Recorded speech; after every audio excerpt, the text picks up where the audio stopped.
up for Aras Bilgen.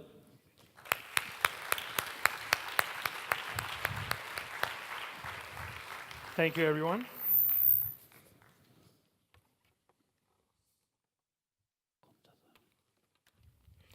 I must say, it is very exciting to come through a time machine to a stage. I have mine.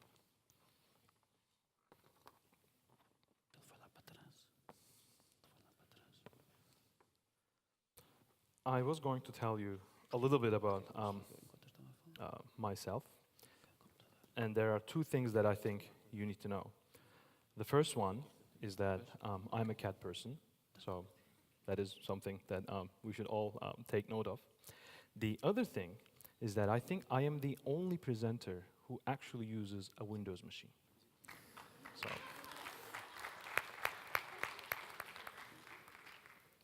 And the third fact, which I am really conscious about telling you and sharing with you, is that Microsoft Edge is my default browser.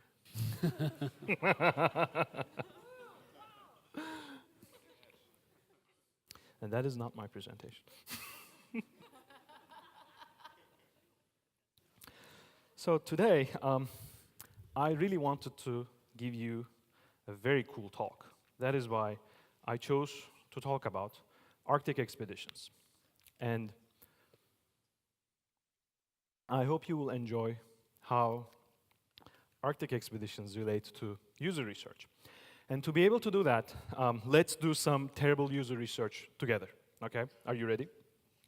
So we will have a fictional bank called the Big Bank. This is their logo. They have this typography, so bank shift condensed for the title styles, Source Sans Pro for the body. This is their color scheme. And this is their current mobile application. So we are going to do a very simple user study here.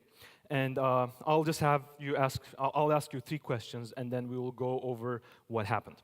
So if you would like to participate, please raise your right hand and keep it there. Okay. My second question would be, keep your hand up if you are actually currently using a mobile application for banking. Thank you. And the third question will be, I am going to show you a new design, and keep your hand up if you like it more than what you see now. Here's the design. Okay, thank you. So the research is over. Thank you for your participation. If you would like to get your prize for this, please see Vitaly. We're giving out free beers for everyone who have participated. Thank you. So the research was about our new design. We were testing the old design, which had things like accounts, cards, transfers, versus the new marketing-led dashboard, which had accounts, campaigns, offers, and more offers.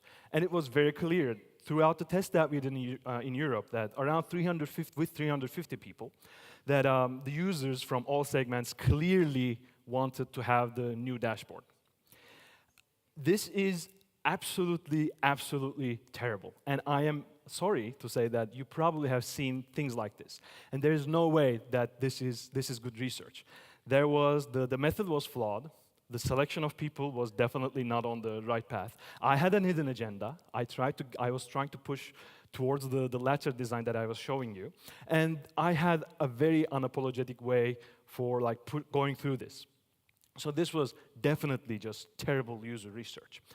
It was terrible because it was very casual. I tried to do it very lightly. I tried to just have a connection with you. I led you through raising your hands. So it wasn't good. Unfortunately, this is something that is very common when you see people, oh yeah, let's do quick research. Let's do something let's just go and just check with the users. And unfortunately, you can't just walk into a cafeteria and call it user research. Guerrilla methods are commonly used for very quick turnarounds, and there are very good discount usability methods that can be applied. However, unless your exact representation of the people who you would like to work with during your user study is sipping their coffees in the cafeteria that you visited, your results will not be valid. So there's that casuality which actually impacts the quality of your user research.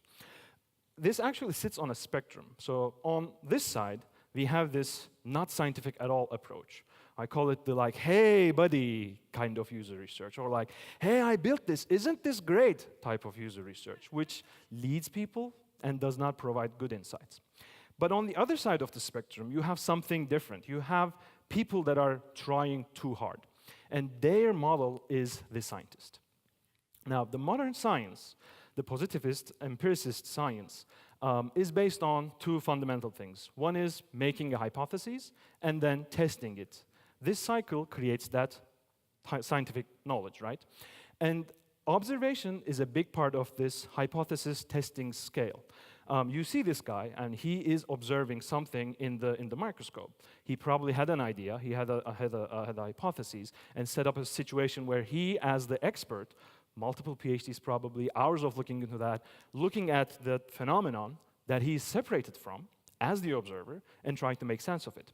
Not everyone can do this. Like, I'm sure like most of us, except for maybe Chris, who has a biochemistry degree, we won't be looking into that microscope and have the same insights as that guy. So the observer is different from, the observer is separated from the phenomena that is being observed, and as the expert, he or she is making a call to gather more information and create new knowledge there. And we took that same metaphor and applied it to our usability labs. Yesterday, Jared gave a very good story of the origins of the usability lab, which we will cover slightly. But the same applies here. There's an expert sitting behind the glass, completely separated from the phenomenon that is being observed. It is context-free, so there's that glass, thing that separates the observer and whatever is going on. And he basically has something in mind and looking for clues about what is going on the other side of the glass. So if we look at this type of user research, we see that only very special people can do it. We see that they need very special equipment. It needs a lot of effort to plan. It takes a lot of resources to analyze and come up with things. It is a one big time thing. And when the expectation from that research is that you will have this one big time discovery. But when I look at this, I don't see user research. I see an Arctic expedition. Very special people, and only very special people, really highly trained people can do the Arctic expedition. It really takes a lot of time to plan. It takes a lot of resources, and the things that you find from that excursion are really changing our understanding of how the world is and how time flew and what happened. And you can't do that every day. It's very hard.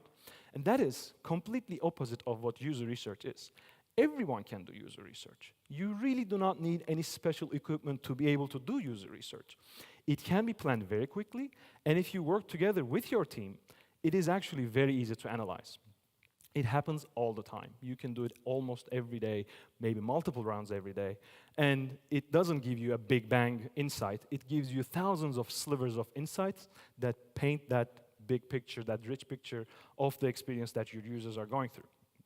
So on one side, we have this, very lightweight, casual type of approach, which is not good. On the other side, we have this ultra-scientific, quasi-lab-like, I am the Stephen Hawking type, again, not very useful approach. So today, I would like to share with you 4 tips that will allow you to steer any user research project into a much better shape by avoiding both sides. So let's start with the first one. First one is check hygiene. And by checking hygiene, I mean check the fundamental things that need to be there before you start a user research project so that it becomes successful. And to be able to do that, I would offer you a very simple description of what user research is. User research is simply asking a deliberate question about a problem, working with the right people methodologically to get their feedback and find out answers, and then discussing the findings with your team to come up with design solutions. It's really that simple. And there are 3 fundamental things within this description that will allow you to make that check. The first one is deliberate questions. We saw how the casual research was like, hey, what do you think about the icon? we need to have a deliberate question that focuses our efforts into a particular area so that when we look at the users, when we hear from them, we have a particular mindset to understand how they are experiencing what we are trying to test. And for that, there are some good questions. I'll just give you some examples here. For example, how do typical users feel about our product during and after use? Or like, how will they react when we build feature X? So these are good questions that focus the type of research and your inquiry with the users. And then there are the bad questions. For example, do they like our product? Why is this a bad question? Because it's close-ended. The answer is yes or no. If you drill down further, I think that you will be able to find something that is more specific that will help you answer the question that you actually had in mind. I think like the first question is a good proxy for that, but this one is very open. The second one is, we just want to know how they want to use it. Again, this is very open. It is very wide. It is so wide that the users can say anything and it will be hard for you to make sense, which will increase the time of research that time of analysis that you have to put into, maybe force you to talk to more users than you absolutely need to, so this is also bad. There's a third class of questions. Things like, what is our most used feature? Or what do they need? What is the most level of complaints that we're getting for? Or what are they dropping out of the checkout pipeline? These are the questions that you probably already know the answers to. You probably have your event logs. You probably have your analytics. Call center, just talk to them and get the answers to these. You don't necessarily need to go to the users and ask for them again. These are the questions that you already have, the answers that you already have. The second thing is to look and work with the right type of users. This is very important, and it will be one of the key reasons why your research fails, if it does. By the target users here, we don't mean exactly the people who are currently using your product. You may be looking at the fringe users, people who are not using your product, people who may be in love with the competitors. The point is that you should be just as deliberate in targeting that to the right type of people so that you know that you are getting the right feedback. And finally, discussing the findings with your design team. We will be talking more about this in detail, but it is very important that this is not a 1 or 2 person activity. This is not like a grocery run. You don't necessarily go out to the store and buy insights. This is a team effort, and when you do it as a team, it gets much richer and much more on the spot. So to be able to check this hygiene, make sure that you have the right question, make sure that you have a good method in place, make sure that you have this conversation about how you're going to find the users, and most importantly, as a team, be ready to feel really bad. Because user research sometimes unearths certain things that no one on the team has anticipated, and it can be really bad to see that everything that you have been working on may actually not be right. So walk in there and make sure that you have that conversation before you actually go into the user research side. So the second tip that I would like to share with you is to go to the field. And for that, I'll go back in the history and tell you about flying and aviation in general. When people started to fly, it was a very dangerous thing. Flying is very risky. I mean, it needs to be very well planned. You have to have a technical prowess. The pilot, the operator of the flying machine, needs to be top-notch from many, many angles. And to be able to ensure that, 3 disciplines came together to help with this. Cognitive sciences, psychology, and ergonomics. So they studied the pilots, they made sure that they were on top, on their top performance with their tasks. They did things like measuring their blood pressure, all that stuff. And it worked really well. I mean, it helped a lot in terms of making flights accessible and safe for everyone. It worked so well that we currently have the same methods, where if you're trying to get good at flying, there's an observer that coaches you. There are still things that they put on your heads, on your bodies to measure so that you're actually showing good performance when you're going to fly that machine. As we said, 3 disciplines contributed to this effort. And it turns out that it is these same 3 disciplines, the psychologists, cognitive scientists, and the ergonomicists, that form the HCI, human-computer interaction movement as well, which most of our usability studies and user research is founded in. And they did something very similar. They said, well, we kind of figured it out with the flight thing, right? So they put people in front of another observer, give them tasks and observe them and say, like, this works or not. And then they put people in a room and give them tasks, time them, and take notes. So this kind of made sense for any human performance problem. As Jared said, there was a time when they said, this works, so let's take computers and let's put them in a room so that we can observe people using the computers. And this kind of made sense because these machines at that time were not available everywhere. Not every household had one. If they had one, it probably sat in a particular corner. It wasn't on all the time. There were times that you would use it. And they got updated every 2 or 3 years, maybe through a CD-ROM or maybe through disks. But this is not how we are using technology today. This is the technological reality that we are in today. Technology is all around us. We use it all the time.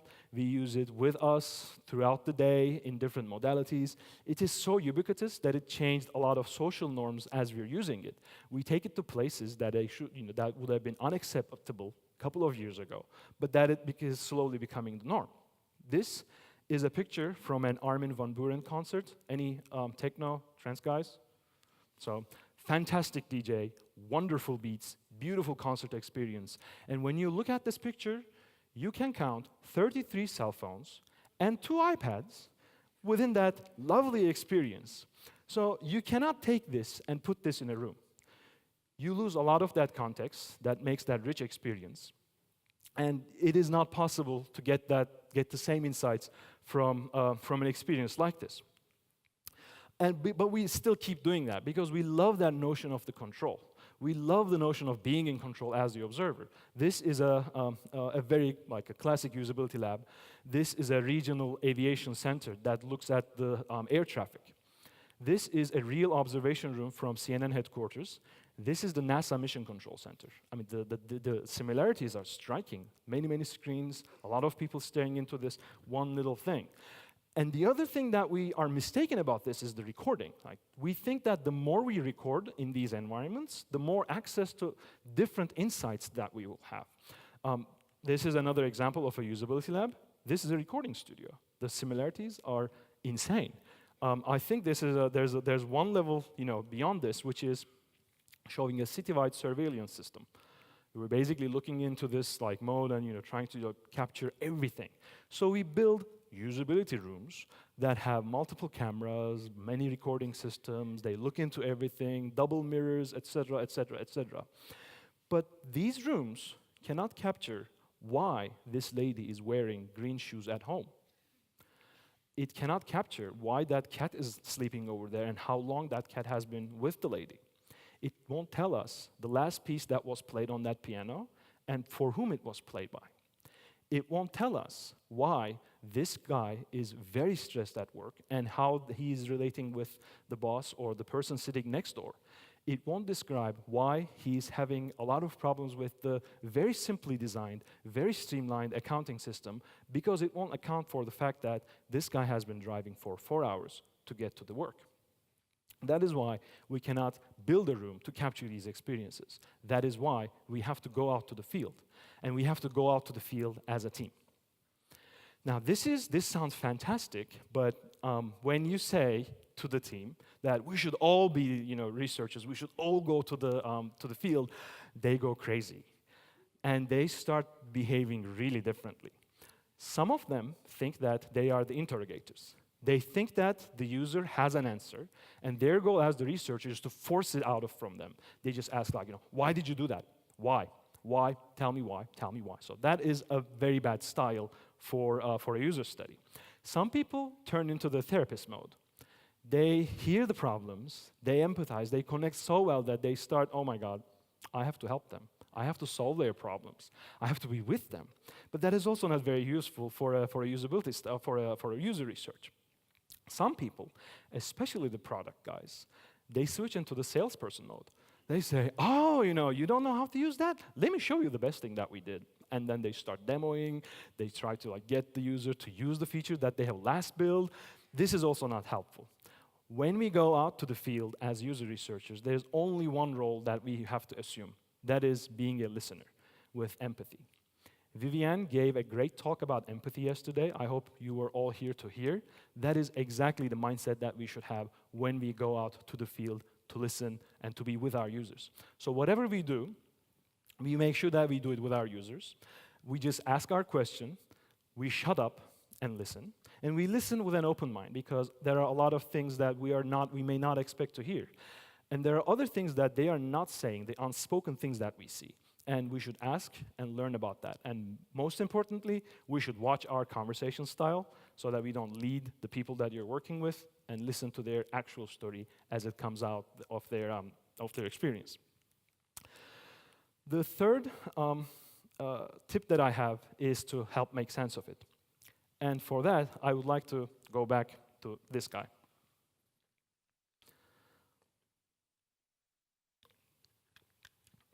This guy has a really hard job, because as an expert, he's looking into this microscope, and he needs to take out a good piece of insight, right?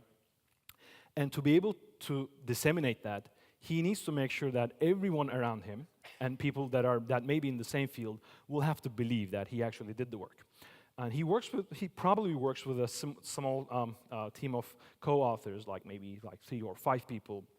And then they have to list everything that they did in excruciating detail. They have to prove that what they did is right by reading and referencing tons of articles. They have to make sure that someone else in Norway, if they want to replicate the study, they need to have the same instructions. So they write articles, white papers, journal articles, like paper after paper, to convince them that whatever they think they found is actually valuable knowledge. And unfortunately, sometimes we do that with our usability studies as well, right? We write reports that contain many, many pages that no one reads. Yet we still do that. This is not very useful, because there are other ways to analyze user research and report it to other people. If you have a practice in-house that does user research, you probably are experimenting with your methods and settling in. But if you don't, I would like to give you the most simple starting point for analyzing and actually reporting your user research. So step 1 would be grouping and tagging your notes. I am posting an article on Twitter about KJ technique, and it is a technique for grouping unrelated items into themes and making sense of it. Roughly, it looks like this. You start with an empty surface. Then you put all your observations, not your thoughts or thoughts for improvements, observations from the field, and then you start grouping them as a team. Now, there will be cases where you will be having discussions about whether this post-it belongs into this category or this category. You simply replicate that. And then you start labeling these clusters. Some clusters will be easy to name, and some clusters will not be easy to name. For those, just name everything. The trick here is to discard nothing. We did not discard any of the observations. We did not discard any of the understanding. We did not discard any of the opinions about how things should be named. We just put it all in there, so that as an entire team, we can see where the things are gravitating, all the fringe ideas, without really discarding anything that we found out in the process. So this will be your the first pass in your analysis. The second thing that you do is broadening the circle. You work with your product or the development teams and compare your findings and ground them within the current reality. And for that, I would recommend going back to the user story maps. If you're using Scrum or Kanban, you may already be aware and may be using this method. Again, I'm posting a link on Twitter for you to check out. This is basically taking that linear backlog, which probably sits in an Excel sheet somewhere, and puts it in a 2-dimensional grid that shows how each story, how each task relates to the actual user's goal. A sample looks like this, where on the top you have the flow of the user, and underneath you may have your epics or stories, and then going down, your tasks or your user stories are laid out. And you have a priority order. So maybe the first line will be your MVP, the second or the third lines could be your release 1, and then release 2, and whatever. You take the first map that you did in the first step and compare it against the user flow to see if you actually have missed any steps. Then you look at the priorities. Do they actually map with how people are using your product? Do they map with their expectations? Then you look at the tasks. A lot of things that you think you have shipped successfully may be identified as problems when you looked at your first map, the affinity diagram. And this is one way to go back and check the understanding of the team that is actually building the product. Now, with these two steps, we have worked with the designers, we have worked with the researchers, we have worked with the team that is actually putting it together. What about the rest? How do we tell, say, the product managers? How do we say the upper management? We write a report, right? Absolutely not. We make a presentation. We actually present a presentation. And to give you an example, I have anonymized a case that is from one of the financial institutions that I work with. For the sake, we'll just call them the Piezo Bank.